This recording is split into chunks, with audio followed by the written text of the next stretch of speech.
ನಿಮ್ personal opinion 28ಕ್ಕೂ ಮೈತ್ರಿ ಇದ್ರೆ ಒಳ್ಳೇದು ಅಂತ ನಿಮ್ಗೆ ಅನ್ಸುತ್ತಾ?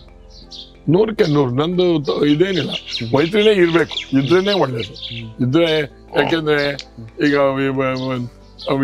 ಇವಾಗ ಚುನಾವಣೆ ನೋಡಿ, ಈಗ ಡಿವಿಷನ್ನೇ ಮಾಡ್ಕೋಬೇಕು ಅನ್ನೋ ರೀತಿಯಲ್ಲಿ ಇವತ್ತು ಇದ್ರದ್ದು ಎಂಥದ್ದು ನಮ್ಮ ಕಾಂತರಾಜ್ ರಿಪೋರ್ಟು ಮತ್ತೆ ಇದನ್ನ ಮಾಡಿದ್ದಾರೆ. ಕಾಂತರಾಜ್ ರಿಪೋರ್ಟು ಮತ್ತೆ ಜಯಪ್ರಕಾಶ್ ಹೆಗಡೆ ರಿಪೋರ್ಟ್, ನಿಮ್ ಟಿವಿಯವರು ಮಾಧ್ಯಮದವರು ಮಾತಾಡೋದು ಹೇಳೋದು ಕೆಲವನ್ನ ನಾನು ಅದಕ್ಕೆ ವಿರುದ್ಧ ಮಾಡ್ತೀನಿ. ಕಾರಣ ಏನು ಅಂದ್ರೆ, ಈಗ ಇದರಲ್ಲಿ ನಿಮ್ಮಲ್ಲಿ ಟಿವಿನಲ್ಲೆಲ್ಲ ಏನಾಗ್ತಿದ್ದೀರಿ, ಇವತ್ತು ಇದರದ್ದು ಎಂತ ಜನಗಣತಿ ಮಾಡ್ತಾ ಇದ್ದಾರೆ.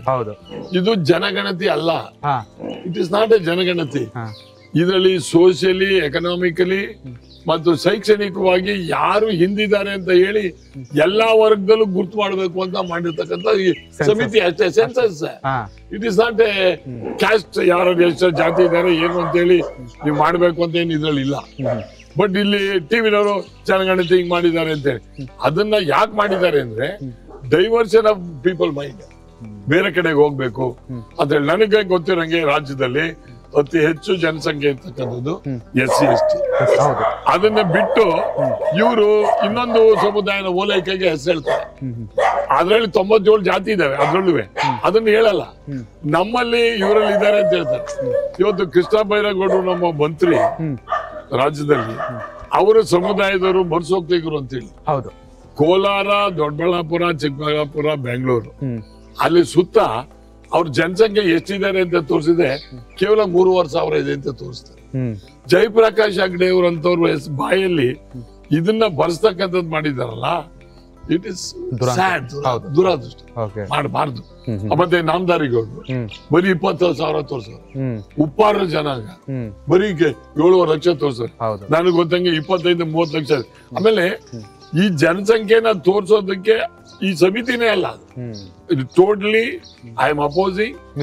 ಮಿಸ್ಲೀಡಿಂಗ್ ಅನ್ನೋದಕ್ಕಿಂತ ಜನರಲಿ ಒಂಥರ ಹುಳ ಬಿಟ್ಟಂಗೆ, ನೀವು ಕಡಿಮೆ ಇದ್ರೆ ನಾವು ಜಾಸ್ತಿ ಇದೀವಿ ನನಗೆ ಇದನ್ನ ತೋರ್ಸ್ಕೊಂಡು ಆ ಲಾಭನ ಒಂದ್ ಸಮುದಾಯದವ್ರು ತಗೊಳಕ್ಕೆ ಕಾಂಗ್ರೆಸ್ಗೆ ಮಾರಕ ಅನ್ಸುತ್ತೆ. 100%. ನೋಡಿ, ದಿನ ಭಾನುವಾರ ಆಗಲ್ಲ, ಕರೆಕ್ಟ್. ಭಾನುವಾರ ವಾರಕ್ಕೊಂದ್ ದಿವಸದಲ್ಲೇ ಬರೋದು. ಈಗ ಅವ್ರು ಭಾನುವಾರ ಆಗಿರ್ಬೋದು ಅಧಿಕಾರದಲ್ಲಿ ಇದೆಯಂತ, ಸೋಮವಾರನು ಬರ್ತದಲ್ಲ. Wait and see. ಯಾಕೆ ಸರ್ ZPTP ಮಾಡ್ತಾ ಇಲ್ಲ? ಅದೇ ಇದಕ್ಕಾಗ ಸೋತ್ಬಿಡ್ತೀವಿ ಅನ್ನೋ ಭಯನ? ಸೋತ್ಬಿಡ್ತೀವಿ ಅನ್ನೋ ಭಯ, ಜೊತೆಗೆ ಡೆವಲಪ್ಮೆಂಟ್ ದುಡ್ಡು ಕೊಡ್ಬೇಕು. 28 ದಿಕ್ಸೂಚಿ ಆಗ್ಬಿಡುತ್ತದೆ. 100% ದಿಕ್ಸೂಚಿನೂ ಆಗುತ್ತೆ. ಅಥವಾ ಸರಿಪಡಿಸ್ಕೊಳ್ಳಿ, ನಾವೇನೋ ವ್ಯತ್ಯಾಸ ನಾವು ಸರಿಪಡಿಸ್ಕೊತೀವಿ, ಆ ತರ ಏನಾದ್ರು ತೊಂದರೆ ಆಗ್ತದೆ. ಅವರಲ್ಲಿ 2-3 ಗುಂಪು ಇರೋದ್ರಿಂದ ಸ್ವಲ್ಪ ಕಷ್ಟ ಆಗುತ್ತೆ. 2 ವರ್ಷಕ್ಕೆ ಕಾಂಗ್ರೆಸ್ ಸರ್ಕಾರ ಸಾಕು ಅನ್ಸಿದೆ ಜನಕ್ಕೆ? ಅಲ್ಲ, ಸಾಕು ಅನ್ಸಿದೆ ಅನ್ನೋದಕ್ಕಿಂತ ನೀವೇ ಟಿವಿನಲ್ಲಿ ಎಲ್ಲ ನೋಡ್ತಾ ಇದ್ರಿ, ನೀವೇ ಜನರ ವೀಕ್ಷಣೆ ಮಾಡ್ತಾ ಇದ್ರಿ, ಕೇಳ್ತಾ ಇದ್ದೀರಿ. People are not happy performance of the party. Sir, ಜನಸೇವೆಗೆ ಅಧಿಕಾರ ಎಷ್ಟು ಮುಖ್ಯ ಸರ್? ಜನಸೇವೆಗೆ ಅಧಿಕಾರ ಮುಖ್ಯ ಅಲ್ಲ, ಅಧಿಕಾರಿಗಳಿಗೆ ಹೇಳಕ್ಕೆ ಅಧಿಕಾರ ಮುಖ್ಯ. ಚೆನ್ನಾಗಿದೆ ಲಾಜಿಕ್ ಇದು. ಅಧಿಕಾರಿಗಳ ಮಾತು ಕೇಳಲ್ಲ, ನೆಗ್ಲೆಕ್ಟ್. ಜನಸೇವೆ ಮಾಡಕ್ಕೆ ಪೋಸ್ಟ್ ಬೇಕಾಗಿದೆ, ಕಮಿಟ್ಮೆಂಟ್ ಬೇಕು, ಅವ್ರ ಬಗ್ಗೆ ನಾವು ಮಾಡ್ಕೊಡ್ತೀವಿ ಅನ್ನೋ ಮನಸ್ಸು ಇರ್ಬೇಕು. ಆದ್ರೆ ಕಾರ್ಯಗತ ಮಾಡ್ಬೇಕಾದ್ರೆ ಅಧಿಕಾರ ಇರ್ಬೇಕು. ಅಧಿಕಾರ ಇದ್ರೆ ನೋಡಿ, ಕಾನೂನು MLA ಆದವ್ರಿಗೂ ಅಷ್ಟೇ ಕಾನೂನು, MP ಆದವ್ರಿಗೂ ಅಷ್ಟೇ ಕಾನೂನು, ಚೀಫ್ ಮಿನಿಸ್ಟರ್ ಆದವ್ರಿಗೂ ಅಷ್ಟೇ, ಪ್ರಧಾನಮಂತ್ರಿಗೂ ಅಷ್ಟೇ, ಕಾಮನ್ ಸಿಟಿಸನ್ಗೂ ಅಷ್ಟೇ. ವಿಧಾನ ಕೇಳ್ತಕ್ಕಂಥದ್ದಲ್ಲಿ ವ್ಯತ್ಯಾಸ.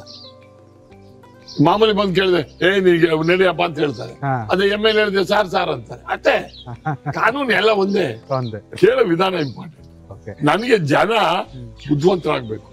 ನಾವು ರಾಜಕಾರಣಿಗಳು ನಮ್ಮನ್ನ ಎಷ್ಟು ಮೋಸ ಮಾಡ್ತಾವ್ರೆ, ಅಧಿಕಾರಿಗಳು ನಮ್ಗೆ ಎಷ್ಟು ಗೋಳಿಕೋತಾವ್ರೆ, ಅವ್ರನ್ನ ನಾವ್ ಹೆಂಗ್ ತಿದ್ದಬೇಕು ಏನು ಅಂತೇಳಿ. ಈಗೇನು ಜನರ ಮನಸ್ಸಲ್ಲಿ ಏನಾಗಿದೆ ಅಂದ್ರೆ, ಭಾರಿ ತಪ್ಪಿಗೆ ಜನರು ಹೋಗ್ಬಿಟ್ಟವ್ರೆ. ಈ ದುಡ್ಡು ಕೊಟ್ರೆ ಕೆಲಸ ಆಯ್ತದೆ ಅನ್ನೋದ್ರ ಬಗ್ಗೆ ಜನ ಚಿಂತೆ ಮಾಡ್ಬಿಟ್ಟವ್ರು. ಜನರಿಗೆ ಮೈಂಡ್ ಫಿಕ್ಸ್ ಮಾಡ್ಕೊಂಡ್ಬಿಟ್ಟವ್ರು. ಅದು ಹೋಗ್ಬೇಕು. ನಾವ್ ಯಾಕೆ ಕೊಡ್ಬೇಕು? ನನ್ ಪಾಣಿ ತಗೊಳಕ್ಕೆ, ನನ್ ಪಾಣಿನ ಸರಿ ಮಾಡ್ಕೊಳಕ್ಕೆ, ಈ ಖಾತೆ ತಗೊಳಕ್ ಇದ್ ಮಾಡಕ್ಕೆ ನಾನ್ ಯಾಕೆ ದುಡ್ಡು ಕೊಡ್ಬೇಕು ಅಂತ ಜನ ಬುದ್ಧಿವಂತರಾದ್ರೆ ಅಧಿಕಾರಿ ಬರ್ಕೊಳ್ಳಿ. ಬಾಬಾ ಜನ ಹೋಗಿ ಹೇಳ್ತಾರೆ, ಅಪಾಯಿಂಟ್ಮೆಂಟ್ ತಗೊಳಲ್ಲ. ಅಪಾಯಿಂಟ್ಮೆಂಟ್ ತಗೊಂಡ್ರೆ ಅವ್ರು ಹೆಂಗಾರು ಫಿಕ್ಸ್ ಮಾಡ್ಬೋದು ಅಧಿಕಾರಿಗಳು. ಅಲ್ಲೇ ಮೋಸ. ಕನೆಕ್ಟ್ ಕರ್ನಾಟಕ ಇದು ನಿಮ್ಮ ನೆಟ್ವರ್ಕ್.